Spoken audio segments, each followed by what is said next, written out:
നമസ്കാരം, ദീപിക ന്യൂസിലേക്ക് സ്വാഗതം. പ്രധാന വാർത്തകൾ. ശബരിമലയിൽ വൻ തിക്കിലും തിരക്കിലും മണിക്കൂറുകൾ കുരുങ്ങി ഞെരുങ്ങിയ അന്യസംസ്ഥാന തീർത്ഥാടകർ അധികൃതർക്കും പോലീസിനുമെതിരെ രോഷവുമായി രംഗത്ത്. ഇന്ന് രാവിലെ 11ഓടെയാണ് സന്നിധാനത്തും പമ്പയിലും തിരക്ക് നിയന്ത്രണാതീതമായത്. ഭയാനക തിരക്കാണ് ശബരിമലയിൽ അനുഭവപ്പെടുന്നതെന്ന് Devaswom board president K Jayakumar തന്നെ മാധ്യമങ്ങളോട് പറഞ്ഞു. വെർച്വൽ ക്യൂ വഴി ബുക്ക് ചെയ്തതിനേക്കാൾ ഇരട്ടിയോളം ഭക്തർ ശബരിമലയിലേക്ക് എത്തിയതാണ് കാര്യങ്ങൾ അവതാളത്തിലാക്കിയത്. ഭക്ഷണവും വെള്ളവും കിട്ടാതെ ഭക്തർ ക്യൂവിൽ വലഞ്ഞു. കൊച്ചുകുട്ടികളടക്കം തിക്കിലും തിരക്കിലും പെട്ട് നിലവിളിക്കുന്നതും കാണാമായിരുന്നു. അവശനിലയിലാണ് ചില ഭക്തർ നട കയറി എത്തിയത്. പോലീസും മറ്റു ഉദ്യോഗസ്ഥരും ചേർന്ന് വെള്ളം നൽകിയും മറ്റും ഇവരെ ആശ്വസിപ്പിച്ചു. ഭക്ഷണമോ വെള്ളമോ കിട്ടാതെ തങ്ങൾ മണിക്കൂറുകൾ ക്യൂവിൽ നിൽക്കുകയായിരുന്നുവെന്ന് രോഷത്തോടെ അന്യസംസ്ഥാന ഭക്തർ പറഞ്ഞു. തിരുപ്പതിയിലെ ക്രമീകരണങ്ങൾ ഇവിടുത്തെ അധികാരികൾ കണ്ടുപഠിക്കേണ്ടതാണെന്നും ചിലർ മാധ്യമങ്ങളോട് പറഞ്ഞു. അതേസമയം ഭക്തർ ക്യൂ തെറ്റിച്ചെത്തുന്നതാണ് പ്രധാന പ്രതിസന്ധിയെന്ന് ADGP ശ്രീജിത്ത് മാധ്യമങ്ങളോട് പറഞ്ഞു. പോലീസ് കഴിവിന്റെ പരമാവധി ശ്രമിക്കുന്നുണ്ട്. കാട്ടുവഴികളിലൂടെ ബുക്ക് ചെയ്യാതെ തീർത്ഥാടകർ എത്തുന്നതും നിരവധി പേർ സ്പോട്ട് ബുക്കിങ്ങിനായി എത്തുന്നതും വെല്ലുവിളിയാണെന്നും ADGP പറഞ്ഞു. മാത്രമല്ല, ബുക്ക് ചെയ്തതിനു ശേഷം മറ്റൊരു ദിവസം ദർശനത്തിനെത്തുന്നതും പ്രതിസന്ധി സൃഷ്ടിക്കുന്നു. തീർത്ഥാടകർ നിയമങ്ങൾ പാലിച്ചെത്തുകയാണ് തിരക്ക് നിയന്ത്രിക്കാൻ വഴിയെന്നാണ് അദ്ദേഹത്തിന്റെ പക്ഷം.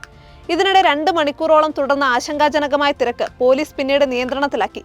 തിരക്ക് കൂടിയതോടെ ദർശന സമയം നീട്ടിയിരുന്നു. നിലയ്ക്കൽ പോലീസ് ഭക്തർക്ക് നിയന്ത്രണം ഏർപ്പെടുത്തിയിട്ടുണ്ട്. അതേസമയം എല്ലാ വർഷവും എത്തുന്ന കേന്ദ്രസേനയുടെ സേവനം ഇതുവരെ കിട്ടിയിട്ടില്ലെന്നും ആക്ഷേപമുണ്ട്. ശബരിമല സ്പോട്ട് ബുക്കിംഗ് കർശനമായി നിയന്ത്രിക്കുമെന്ന് Thiruvithamkoor Devaswom board president K Jayakumar. Spot booking 20,000-ആയി നിജപ്പെടുത്തും. അനിയന്ത്രിതമായി സ്പോട്ട് ബുക്കിംഗിനായി ആളുകൾ എത്തുന്നതാണ് ശബരിമലയിൽ തിരക്ക് കൂട്ടുന്നതെന്നും അദ്ദേഹം പറഞ്ഞു. രാവിലത്തെ അനിയന്ത്രിതമായ തിരക്ക് കണ്ട് അദ്ദേഹം ആശങ്ക പ്രകടിപ്പിച്ചിരുന്നു. ശബരിമലയിലെ തിരക്ക് മുന്നൊരുക്കങ്ങളുടെ അപര്യാപ്തത മൂലമാണ്. ലോവർ തിരുമുറ്റം കണ്ടിട്ട് തനിക്ക് തന്നെ ഭയമാകുന്നു. ഭക്തർ പലരും ക്യൂ നിൽക്കാതെ ദർശനത്തിനായി ചാടി വരികയാണ്. ഇങ്ങനെ ഒരു ആൾക്കൂട്ടം വരാൻ പാടില്ലായിരുന്നുവെന്നും കെ ജയകുമാർ പറഞ്ഞിരുന്നു. അപകടക്കിണിയായ എരുമേലി കണമലയിൽ വീണ്ടും ശബരിമല തീർത്ഥാടകരുടെ വാഹനം മറിഞ്ഞു. ശബരിമല ദർശനം കഴിഞ്ഞ് മടങ്ങിയ തീർത്ഥാടകരുടെ മിനി ബസ്സാണ് റോഡരികിലേക്ക് മറിഞ്ഞത്. സ്ത്രീകളും കുട്ടികളും ഉൾപ്പെടെയുള്ള തീർത്ഥാടകർ ബസ്സിലുണ്ടായിരുന്നു. കർണാടക സ്വദേശികളായിരുന്നു. ചെറിയ പരിക്കുകളുണ്ടെങ്കിലും ആരുടെയും പരിക്ക് ഗുരുതരമല്ല.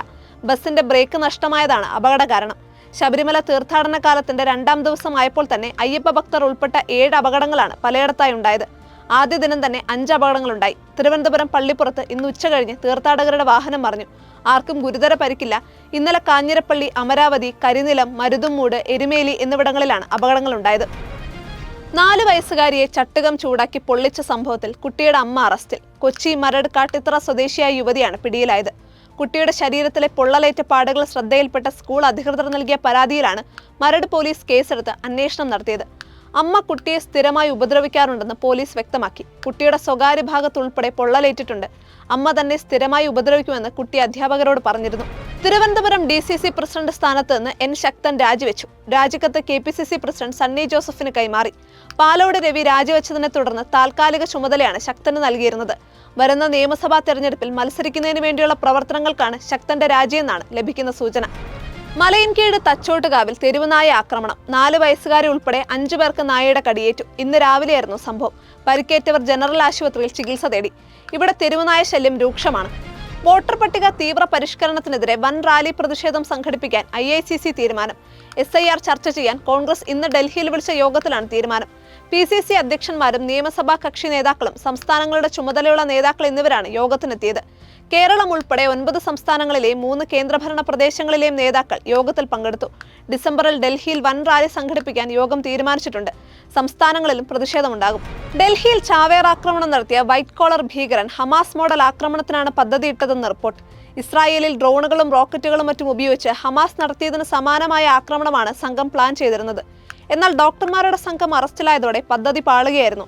ചാവേറായ ഉമർ നബിക്ക് സാങ്കേതിക സഹായം നൽകിയ കാശ്മീർ സ്വദേശി അമീർ റാഷിദ് അലിയെ NIA അറസ്റ്റ് ചെയ്തിരുന്നു. ഇയാളെ ചോദ്യം ചെയ്തതിൽ നിന്നാണ് കൂടുതൽ സൂചനകൾ കിട്ടിയത്.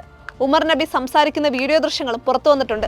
സ്ഥാനാർത്ഥി നിർണയത്തെ ചൊല്ലി പാലക്കാട് BJPയിൽ പൊട്ടിത്തെറി. പട്ടിക ഏകപക്ഷീയമായി തയ്യാറാക്കിയെന്ന് മുൻ നഗരസഭാ അധ്യക്ഷ പ്രമീള ശശിധരൻ തുറന്നടിച്ചു. സംഘടന പിടിക്കാൻ കൃഷ്ണകുമാർ പക്ഷം ഏകപക്ഷീയമായി പട്ടിക തയ്യാറാക്കി. സ്വന്തം വാർഡിലെ സ്ഥാനാർത്ഥി അറിഞ്ഞത് ഇന്നലെ വൈകിട്ട് 3-ന്. സംസ്ഥാന നേതൃത്വത്തോട് അതൃപ്തി അറിയിച്ചു.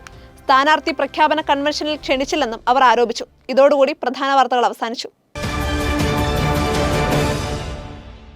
സത്യസന്ധമായ വാർത്തകൾ അറിയാൻ ദീപിക ന്യൂസ് ഫോളോ ചെയ്യൂ.